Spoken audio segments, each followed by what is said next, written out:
로마서 10장입니다. 로마서 10장에서는 하나님의 선택과 궁리에 대해 말하면서 이스라엘이 선택받은 백성임에도 불구하고 불신앙으로 말미암아 심판을 받게 된 것을 언급하고 있죠. 본장에서는 이스라엘이 돌에 걸려 넘어지게 된 불신앙의 실체는 지적함과 동시에 믿음에 의한 의에 대한 명백히 밝혀지고 있습니다. 바울의 마음은 여전히 동족에 대한 사랑으로 충만하여 그들을 위해 기도하고 있는 것이 1절에서 4절까지의 기록입니다. 형제 여러분하고 말했는데 바울은 육적인 동족의 불신을 안타까워하면서도 여전히 친근하게 그들을 부르고 있는 것입니다. 여기 소원하고는 의지, 선한 뜻, 즐거움, 만족 등의 뜻이고 바울이 동족에 대한 선한 뜻에서 우러나온 열망을 가리킨다고 볼 수 있는데 바울은 그들로부터 끊임없이 박해 오해를 받고 자신의 복음을 거부했지만 선한 뜻을 잊지 않고 계속 그들의 구원을 위해 간절히 기도하였습니다. 만일 그들이 완전히 멸망하도록 미리 예정되었다면 바울은 그들을 위해 기도하지 않았을 것이죠. 그들에 관해 증언하는 데가 나오는데 다른 심정으로 그들의 불신앙을 잘못된 것을 지적하고 있습니다. 사실 하나님에 대한 열정을 가지고 있지만인데 사실상 유대인만큼 하나님에 대해 순수한 열정과 끈질긴 집념을 지닌 민족은 없을 것입니다. 바울은 그 사실을 인정할 뿐 아니라 적극적으로 증언하고 있죠. 문제는 그 열심이 올바른 지식에 기초한 것이 아니라는 것이 됩니다. 특히 그들은 하나님에 대해 알았지만 믿음에 의한 의라고 하는 하나님의 구원 계획에 대해서는 철저하게 완전히 알지 못했죠. 하나님이 애를 복종하지 않았다가 나오는데요. 유대인들의 열심이 올바른 지식에 의한 것이 아니었음을 구체적으로 설명하고 있습니다. 이러한 지식이 부족하기 때문에 그들은 세 가지 면에서 실패를 하였는데 첫째는 그들은 하나님의 의, 즉 하나님께서 공급하신 의의 본질의 동시에 인간의 의롭다 하시는 하나님의 역사를 알지 못했죠. 여기 알지 못하고는 다만 무지일 뿐 아니라 그것을 이해하고 인정하려고 하지 않았고 자기 주장으로 살려고 하는 사람들, 즉 이방인과 유대인들 모두의 죄인 것입니다. 두 번째로는 자신의 의를 세우려고 애썼다인데 율법에 순종함으로써 자신의 의를 세우려고 애썼다는데 율법에 순종함으로써 자신의 의, 즉 스스로 의롭다 하고 자기 주장에 몰두하는 것을 정당화하려고 했습니다. 세 번째는 하나님의 의에 복종하지 않았습니다. 유대인들의 민족적인 사랑과 종교적 열심, 신앙 교만 때문에 하나님께서 주신 의를 순수히 따르지 않으려고 했죠. 하나님의 의는 혼자서 세울 수 있는 것이 아니라 믿음으로 말미암아 은혜가 아니면 죄악된 인간은 결코 도달하거나 성취할 수 없는 의인 것이죠. 그리스도께서는 율법의 끝마침이 되셨다는데 원문에는 전절의 이유를 나타내는 왜냐하면이 있으며 하나님의 의와 자신의 의, 믿음의 의와 율법의 의를 대조하고 그 관계를 설명하고 있는데요. 끝마침에는 크가지 두 가지의 뜻이 있습니다. 즉 끝과 마침인데 율법은 그리스도의 대속으로 말미암아 모두가 욕구가 충족되었으므로 그리스도께서는 율법의 마침이 되시는 것입니다. 여기 목적, 의도, 성취가 나오는데 그리스도는 율법의 요구에 완전히 순종하시고 율법의 모형과 예언을 성취하심으로써 율법을 완전하다 하셨다는 점에서 율법을 성취하셨습니다.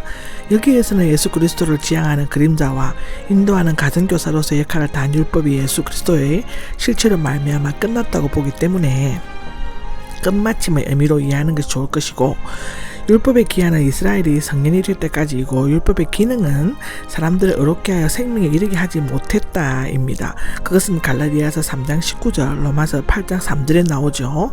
그러나 예수 그리스도께서 율법의 요구를 다 이루시고 은혜로서 율법의 끝이라고 기록하셨습니다.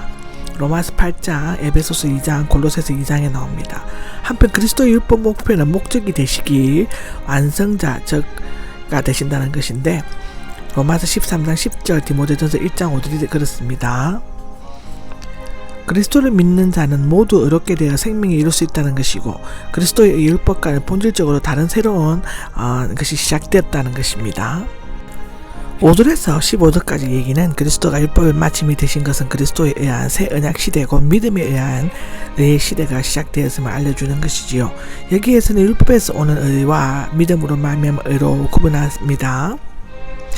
율법에서 오는 의는 레위기 18장 5절을 인용한 것입니다. 그리스도께서 이미 부자 청년에게 같은 취지의 말씀을 하신 적이 있죠. 마가복음 10장에 그렇습니다. 이 의는 시내산 언약 아래 있는 이스라엘에게 요구되는 의인 것인데 행하는 자는 그것으로 살 것이다입니다. 율법의 모든 규례를 완전히 지킬 수 있는 사람은 그 율법에서 오는 이로써 하나님의 축복 가운데 살 수 있다는 것이나, 그러나 율법을 완전히 지키어서 어렵다함을 얻을 수 있는 육체는 없다고 합니다. 왜냐하면 연약한 육체를 가지고 마귀가 그 세력을 행사하고 있는 죄악 세상에 살고 있는 인간의 율법을 지킨다는 것은 전혀 불가능하기 때문이죠. 야고보서 2장 10절에 나옵니다. 아마도 바울은 자신이 바리새인으로서의 비슷한 경험을 했음을 기억하면서도 누구보다도 이 사실을 뼈저리게 느꼈을 것입니다. 믿음으로 말미암는 의는 앞에 율법에서 오는 의와 대조적으로 말미암음은 뭐로부터 뭐로 나오는 기원의 믿음인 것을 가리킵니다. 이 믿음으로 말미암는 의는 하나님께서 그리스도를 이 세상에 보내셔서 십자가에 못 박으시고 죽은 자 가운데서 부활시키신 것을 믿음으로써 얻는 의를 말하는 것이죠. 특히 바울이 6절 8절에 자유롭게 인용한 신명기 30장 12절에서 14절에서는 가나안 땅에 들어가 있어서 모세가 당시 이스라엘을 비난하는 내용으로 되어 있는데, 여기에서 믿음과 순종에 대해서는 복이 약속되었고 반역과 불순종의 결과는 징벌이 될 것이라고 했습니다. 이와 같이 구약 성경을 인용하는 것은 믿음으로 말미암은 의의 본질을 설명하기 위한 것이죠.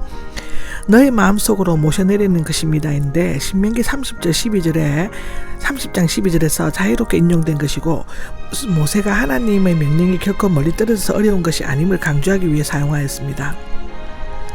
하나님께서는 이미 그리스도를 이 세상에 보내셨으므로 우리가 자신의 힘으로 그리스도를 땅에 끌어내려고 하늘에 올라갈 필요가 없다는 것입니다.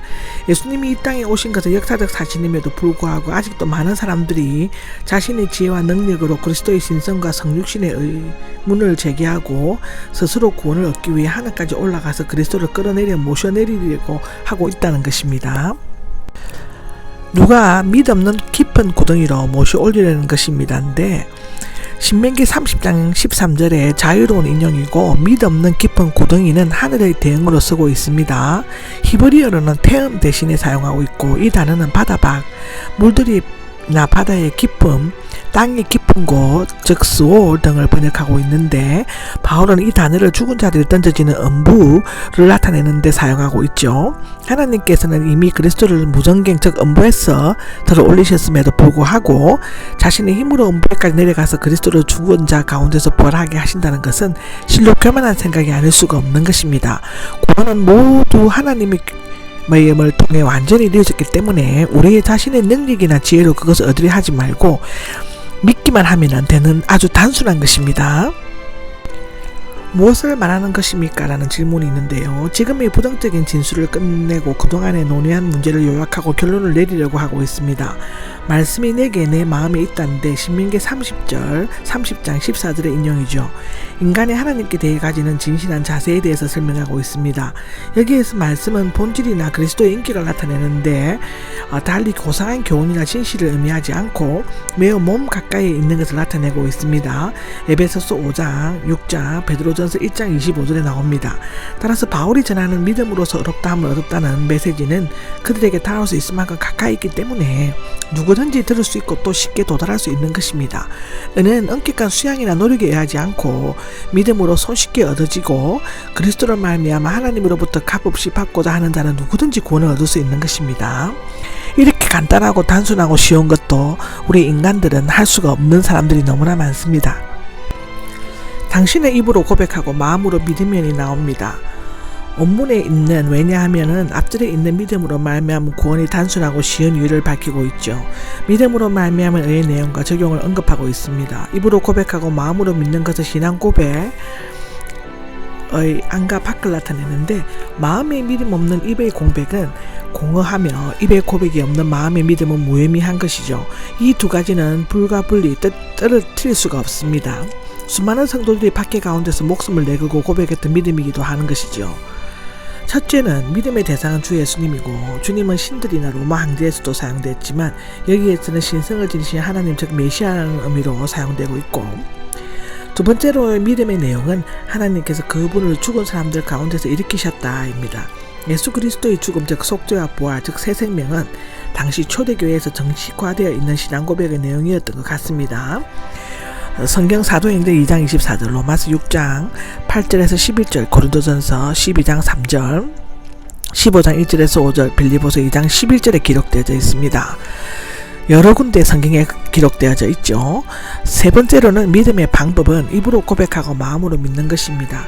마음은 믿음의 거쳐요. 입은 믿음의 도구이죠. 입은 신앙 고백을, 마음은 신앙보다 앞에 놓은 것을 신명기와 짝을 이루기 위함인 것이죠. 네 번째로는 믿음의 결과입니다. 구원을 받는 것이죠.